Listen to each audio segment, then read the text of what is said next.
G'day, welcome back to DC Extra. My name is Chris. Today we are going to take a look at the premiere of My Adventures with Superman, Season 3. Without further ado, let's break down this episode. We open on the Fortress of Solitude in the Arctic, with a new design, changed from last season. Superman and Supergirl go to say goodbye to Kara's father. As a reminder, Brainiac raised Kara after the destruction of Krypton, brainwashing her and controlling her to decimate worlds and their populations. While Kara goes into a holographic experience, Clark is surprised by a new robot steward, along with many of its friends. They stress the importance of Kandorian crystals, Rao's child, and an unpredictable reactor. Clark, clearly overwhelmed, struggles to keep up with so many voices shouting instructions at him. The voices of these stewards, especially the chief steward, reminds me of the voice that was used by Brainiac last season. And checking the credits, they are actually voiced by the same person, that being Michael Emerson. Might just be a coincidence, but it's something to look out for going forward. While these stewards seem to be very concerned about all these things mentioned, we don't actually revisit them in this episode, and I'm not too sure what any of them actually could be referring to, but Kandorian crystals presumably originate from Brainiac's space station that was named Kandor, and Rao's child might either be referring to Clark himself, as Rao is a Kryptonian god, or maybe it is more literal and setting something up for the future. Meanwhile, Kara converses with her father, where he says that he still doesn't know who she is. Instead of retorting, she struggles with this fact and flies out of the fortress into the outer atmosphere. This, I think, might be setting up some character development we see from Kara in this season, with her coming to terms with her new life on Earth, discovering who she really is now. We get an updated intro sequence, which has actually been posted to YouTube if you want to check it out. I will link that in the description below. But some key things to point out here are the inclusion of Kara, making her importance in this season quite clear. Secondly, we see Superboy, who we also saw in the trailers, but we didn't actually meet in this first episode. He fades away while Lois and Clark look up at him sad. I'll discuss this more towards the end in a segment I'm going to call Super Spoilers, as it might spoil the season. We see a shot of a bunch of villains. Notably, there is Cyborg Superman, Lex Luthor with a bald head, indicating he might shave his head in this season.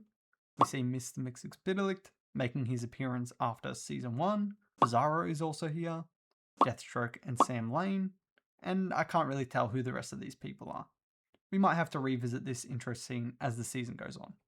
On the Kent family farm, residents of Smallville and friends of the family gather for Halloween. Just because this is a DC show, I have to point out that the bat carved into one of the pumpkins, and how this may be related to Batman. But also, it's just a symbol used on Halloween, so probably no relation. Jimmy live streams to his Flamebird platform, asking people to join them at the farm, and introduces them to Supergirl without her outfit, indicating that she isn't trying as hard to keep a secret identity like Clark. Despite this being at the Kent farm, I doubt they would link Supergirl to the Kents to keep Clark's identity hidden, so she's more just a special appearance.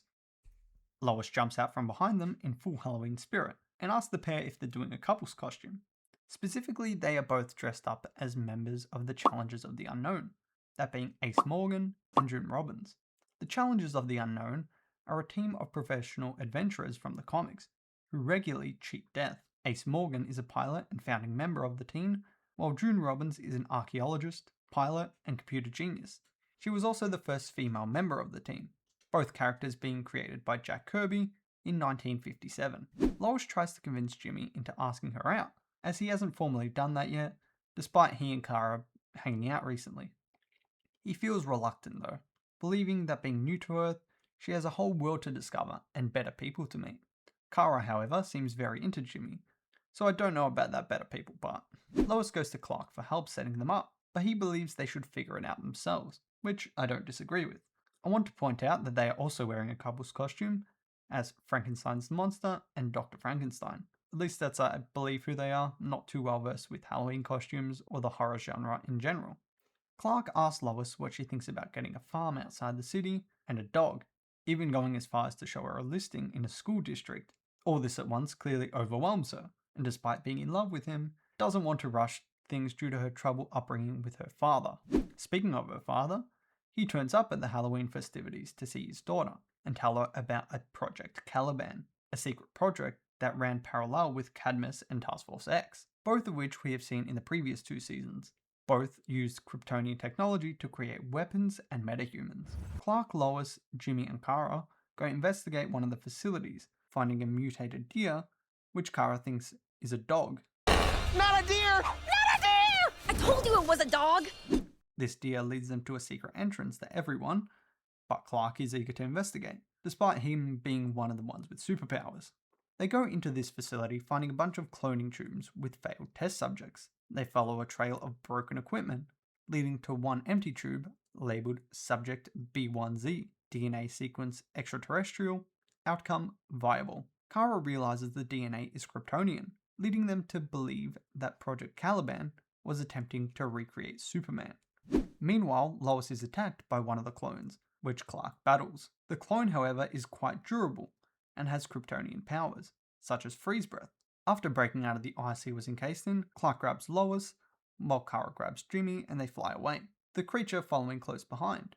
They make it to safety in a decontamination chamber, where they get coated in some foam. Decontamination complete.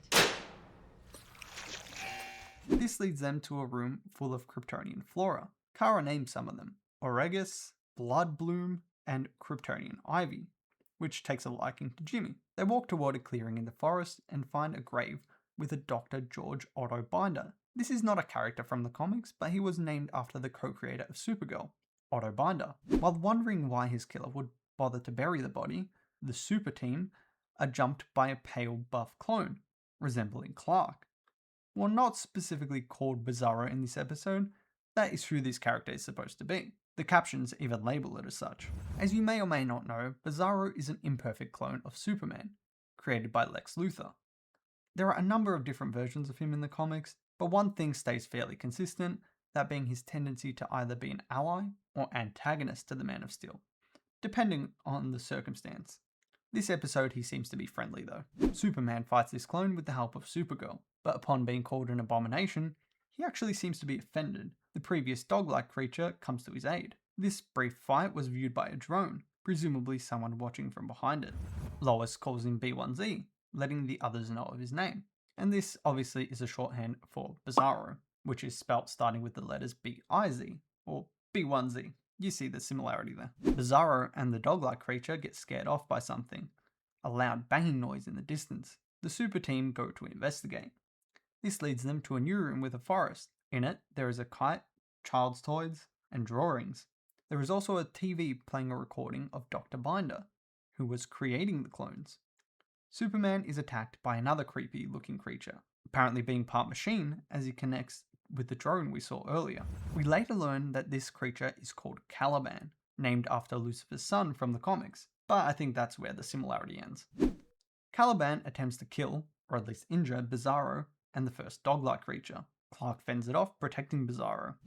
Lois, Jimmy, and Kara continue watching Dr. Binder's recording, discovering that he was raising one of the clones to be kind and caring, a direct contrast with Supergirl's upbringing, which she even points out. Caliban wraps itself around Clark and self-destructs. This causes an alarm to go off in the facility, flooding the entire place. While Clark lays down injured and unconscious, Bizarro repays the kindness he was showed earlier, and helps Superman by bringing him out of the facility, where we hear him utter his first words, simply being, "my friend." He's actually voiced by the same person as Superman, that being Jack Quaid. He gets scared off by the sound of Kara's voice though, and he runs off with his pet. We go to Metropolis where a few kids trick or treat, and are met by Lois and Superman. They are dressed as a bird, a plane, and Superman, being a very obvious reference to the iconic catchphrase. Look, up in the sky, it's a bird! It's a plane! It's Superman! Yes, it's Superman! One of the girls looks kind of like Lois, but that's probably just a visual similarity, and I doubt there's any familial relation, but it's something to keep in mind going forward this season, that being family. We end the episode with Lex Luthor watching a recording of Superman fighting Caliban. This is where we learn that its name is actually Caliban, named after the project it is a part of, a project that is being controlled by Lex Luthor. He also has Hank Henshaw in captivity, connected to a bunch of machines that keep him alive. He says to Deathstroke that he is perfect for what he has planned next. What exactly that is, we will have to find out. But I have a pretty good idea based on the trailers, but I'll discuss that in the spoiler section in just a bit. The credits roll, and we get an extended version of a scene from earlier, where Clark lists off a bunch of things he would rather be doing than investigating a secret laboratory on Halloween. Now I want to get into some theories that may spoil the season going forward, so feel free to click off the video if you don't want to hear it. But of course I am just theorizing, I don't know anything for certain, so also feel free to have a laugh at me. Firstly, in the opening sequence we see Superboy fading away, while Clark and Lois look distraught. I believe the reason they appear to be affected by his disappearance is because he is their son from the future.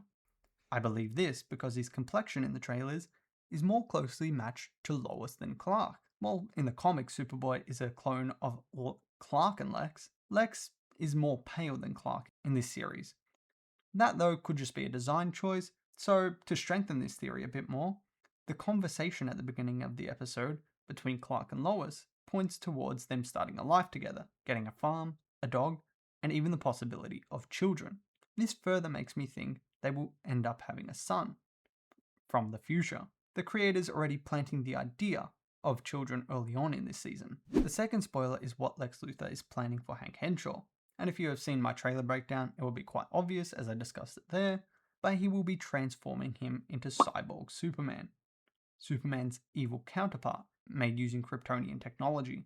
That being said, how exactly he acts in the season will be interesting to see. Will he align with Luthor or turn against him? Anyway, that is it for this video. Solid first episode, planting some seeds for the rest of the season that we got to look forward to, and expanding the dynamics between our main characters.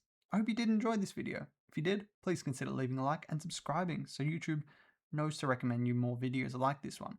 And turn on notifications so you know when my next episode breakdown comes out. Until next time, this has been Chris, and I'll be seeing ya. But anyway, until next time, this has been Chris, and I'll be seeing ya.